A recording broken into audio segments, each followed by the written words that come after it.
All right, I'm gonna take over and film some content for Becca today for her channel. Well, okay, here's all the garden beds. I built all these. Obviously the ones in the back are older than these ones. These are just built this year. I got one more to go. I wanted to show you a little bit of how I'm doing it, which is pretty simple. I just take an 8-foot 4x4 for the posts, and I cut them a little short, 16 inches, I believe, for each one. So that way I only need one 8-foot post. And then grab some 2x10s, split two of them in half and make the edges, and just nail them all together, or screw them all together. Now, it's not precise work, and it doesn't really bother me because the dirt doesn't really get out or anything. And we even had one over here that was really very warped, and the dirt is still just kind of clumping. It's not really working its way out. And you can see I'm even using an interior.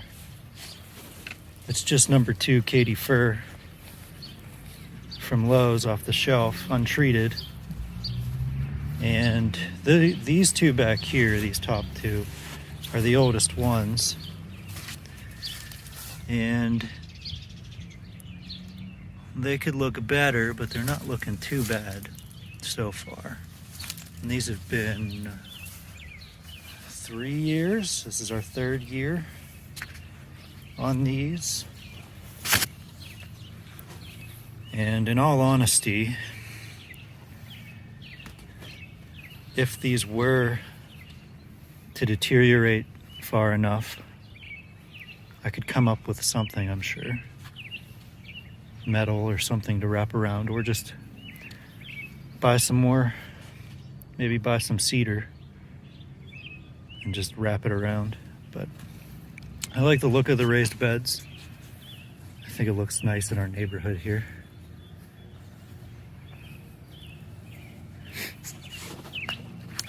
Down here I know she's going to do a trellis. The main reason for the middle posts right there is just for a little extra support so these don't bow out with all the weight of the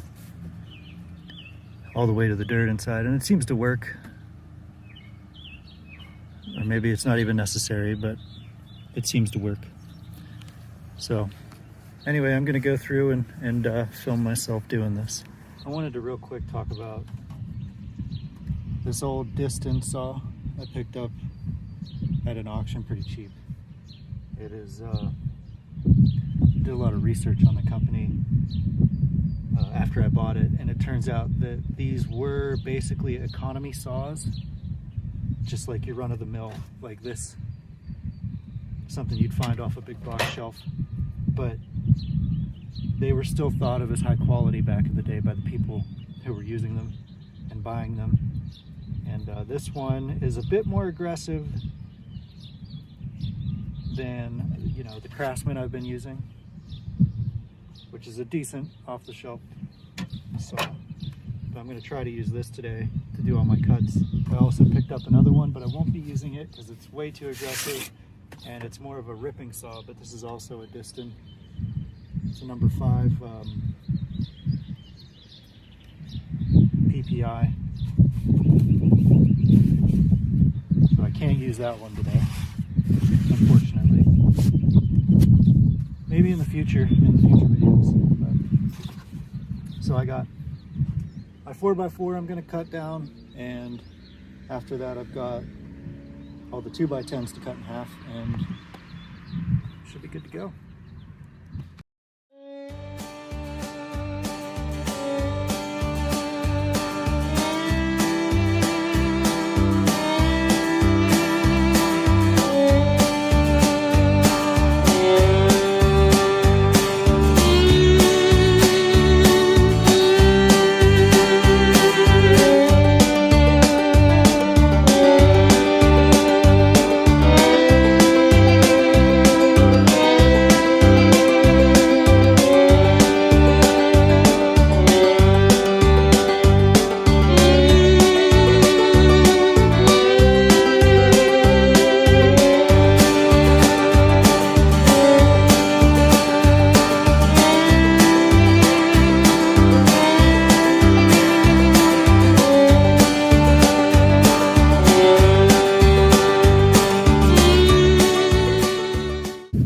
cleared all those out, and then as I started cutting, I realized I only needed 4 this time.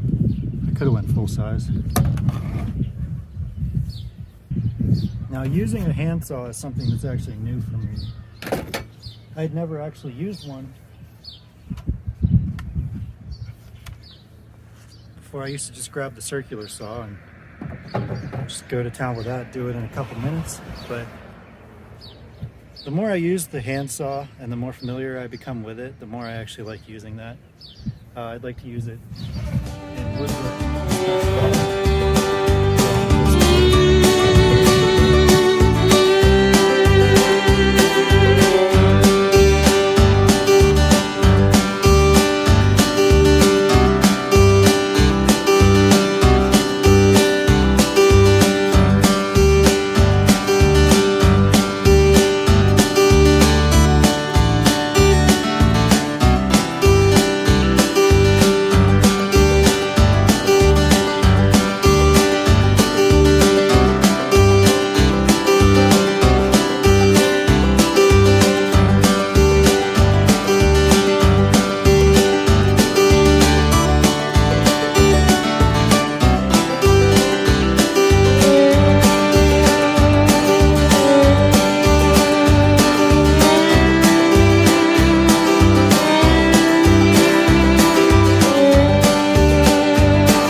There you go, build it right where it stands.